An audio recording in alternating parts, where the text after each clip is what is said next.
একটি পরিবারকে সুখী করে কি টাকা, বড় বাড়ি, দামি গাড়ি, নাকি আরও কিছু?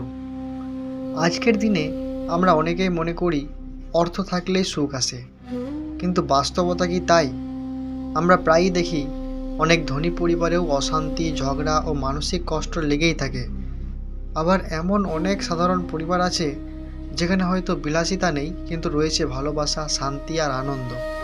তাহলে আসল সুখের রহস্য কোথায়? প্রায় ২৫০০ বছর আগে ভারতের মহান অর্থনীতিবিদ, রাষ্ট্রনীতিবিদ ও দার্শনিক আচার্য চাণক্য এই প্রশ্নের উত্তর দিয়েছিলেন মাত্র একটি শ্লোকে। আশ্চর্যের বিষয় হলো সেই শিক্ষাগুলো আজও সমানভাবে সত্য।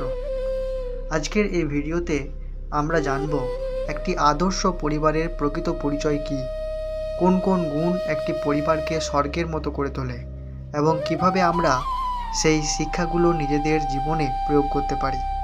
তাই ভিডিওটি শেষ পর্যন্ত অবশ্যই দেখুন, কারণ শেষের দিকে এমন একটা শিক্ষা রয়েছে যা হয়তো আপনার জীবন এবং আপনার পরিবারের চিন্তাভাবনাই বদলে দিতে পারে।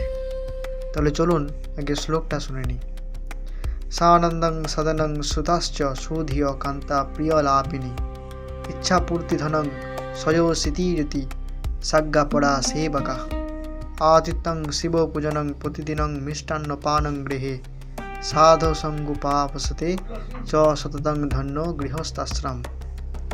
চাণক্য বলেছেন, যে বাড়িতে আনন্দ বিরাজ করে, যেখানে সন্তানরা শিক্ষিত ও ভদ্র, যেখানে স্বামী স্ত্রীর মধ্যে ভালোবাসা ও সম্মান রয়েছে, যেখানে সৎ উপায়ে উপার্জিত অর্থ আছে, যেখানে অতিথিদের সম্মান করা হয়, যেখানে প্রতিদিনের ঈশ্বরকে স্মরণ করা হয় এবং যেখানে সৎ ও জ্ঞানী মানুষদের সান্নিধ্য পাওয়া যায়, সেই পরিবারই প্রকৃত অর্থে ধন্য।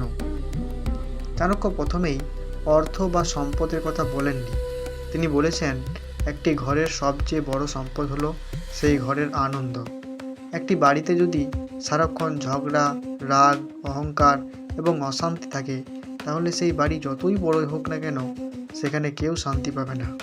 অন্যদিকে একটি ছোট্ট বাড়িতে যদি সবাই একে অপরকে ভালোবাসে, সম্মান করে এবং একসঙ্গে হাসতে পারে, তাহলে সেই বাড়িটাই স্বর্গের মতো হয়ে ওঠে। ভাবুন তো, সারাদিন কাজ করার পরে আপনি বাড়িতে ফিরলেন, দরজা খুলতেই পরিবারের সবাই হাসি মুখে আপনাকে স্বাগত জানালো। আপনার ক্লান্তি কি অনেকটাই দূর হয়ে যাবে না? এই ছোট ছোট মুহূর্তগুলোই একটি পরিবারের প্রকৃত সুখ। আজকের ব্যস্ত জীবনে আমরা প্রায়ই পরিবারের জন্য সময় দিই না, অথচ সুখী পরিবারের প্রথম শর্ত হলো একসঙ্গে সময় কাটানো। চাণক্য বলেছেন, একটি পরিবারের প্রকৃত সম্পদ তার সন্তান, কিন্তু এখানে শুধু বইয়ের শিক্ষা বোঝানো হয়নি। একজন সন্তান যদি ভদ্র, সৎ, দয়ালু এবং দায়িত্বশীল হয়, তবেই সে প্রকৃত অর্থে শিক্ষিত।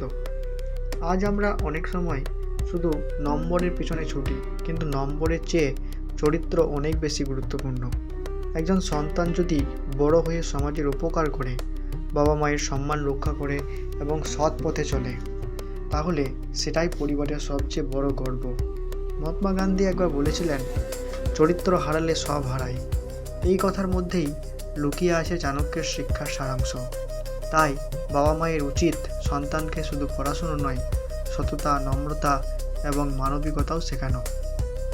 বন্ধুরা, আচার্য চাণক্যের এই একটা শ্লোক আমাদের এমন একটা শিক্ষা দেয় যা হাজার হাজার বছর আগেও সত্য ছিল, আজও সত্য, আর ভবিষ্যতেও সত্য থাকবে। একটি সুখী পরিবার কখনো শুধু অর্থ দিয়ে তৈরি হয় না। একটা সুখী পরিবার গড়ে ওঠে ভালোবাসা, পারস্পরিক সম্মান, সৎ উপার্জন, ভদ্র ও শিক্ষিত সন্তান, অতিথির প্রতি আন্তরিকতা, ঈশ্বরের প্রতি ভক্তি এবং সৎ মানুষের সঙ্গের মাধ্যমে। আজ আমরা প্রযুক্তিতে অনেক এগিয়ে গেছি, কিন্তু যদি পরিবারের মানুষ একে অপরের সঙ্গে কথা বলার সময় না পায়, যদি ভালোবাসার জায়গায় অহংকার এসে দাঁড়ায়, তাহলে সেই উন্নতির কোনো মূল্য থাকে না। তাই আজকের ভিডিওটি শেষ করার আগে আমি আপনাদের কাছে একটা ছোট্ট অনুরোধ রাখছি, আজ থেকেই নিজের পরিবারকে একটু সময় বেশি দিন। বাবা মায়ের সঙ্গে কথা বলুন, সন্তানদের শুধু সফল নয়, ভালো মানুষ হিসেবে গড়ে তুলুন।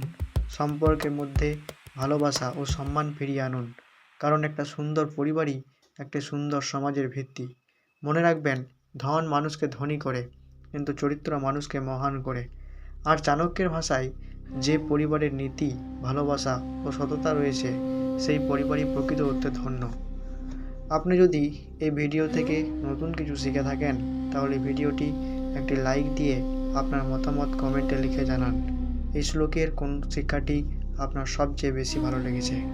এছাড়াও এমন আরও চাণক্যনীতি, ভগবদ্গীতার শিক্ষা এবং জীবন বদলে দেওয়া প্রাচীন জ্ঞানের ভিডিও নিয়মিত দেখতে এখনই আমাদের চ্যানেলটি সাবস্ক্রাইব করুন এবং পাশে থাকা বেল আইকনে ক্লিক করুন, যাতে নতুন ভিডিও আপলোড হওয়ার সঙ্গে সঙ্গেই সবার আগে আপনি দেখতে পারেন।